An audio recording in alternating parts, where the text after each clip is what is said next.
நயன்தாரா கடந்த வாரம் தனது இன்ஸ்டா பக்கத்தில் GQ விருது நிகழ்ச்சியில் அணிந்த கருப்பு உடையின் படங்களை வெளியிட்டுள்ளார். இந்த உடை ரிவெஞ்ச் பிளாக் டிரெஸ் என்று அழைக்கப்படுகிறது. இந்த உடை ஏன் அணிந்தார் என்று தான் தற்போது விவாதித்துக் கொண்டிருக்கிறார்கள். இந்த பிளாக் ஆடையை பிரிட்டன் இளவரசி டயானா அணிந்து பிரபலப்படுத்தினார். சார்லஸும் டயானாவும் கருத்து வேறுபாடு காரணமாக திடீரென்று விவாகரத்து பெற்றபோது அடுத்த ஆண்டுகள் கமிலா என்ற பெண்ணை திருமணம் செய்வதாக அறிவித்தார்கள். அறிவிப்பு வெளியான மறுநாள் இளவரசி டயானா ஒரு கவர்ச்சியான உடையை அணிந்து ரசிகர்களுக்கு அதிர்ச்சியை கொடுத்தார். மன்னர் குடும்பத்தைச் சேர்ந்தவர்கள் பொது நிகழ்ச்சியில் இப்படி கவர்ச்சியான உடையை அணிய மாட்டார்கள் என்று சர்ச்சை வெடித்தது.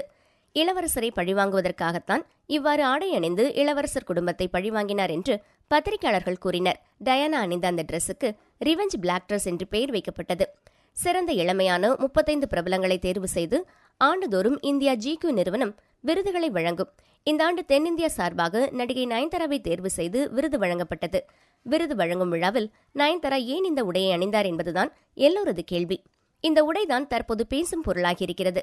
அதிக கவர்ச்சி காட்டாத நயன்தாரா ஏன் விருது விழாவில் இவ்வாறு உடையணிந்து வந்தார் என்ற கமெண்ட் சமூக வலைதளத்தில் வெளியாகியுள்ளது. ஜவான் படத்தை தொடர்ந்து ஹிந்தியில் படப்பிடிப்புகளை பிடித்துவிட வேண்டும் என்பதற்காகத்தான் நயன்தாரா இவ்வாறு கவர்ச்சியாக உடையணிந்து வந்திருக்கிறார் என்ற கமெண்ட்டுகளும் வெளியாகி வருகிறது.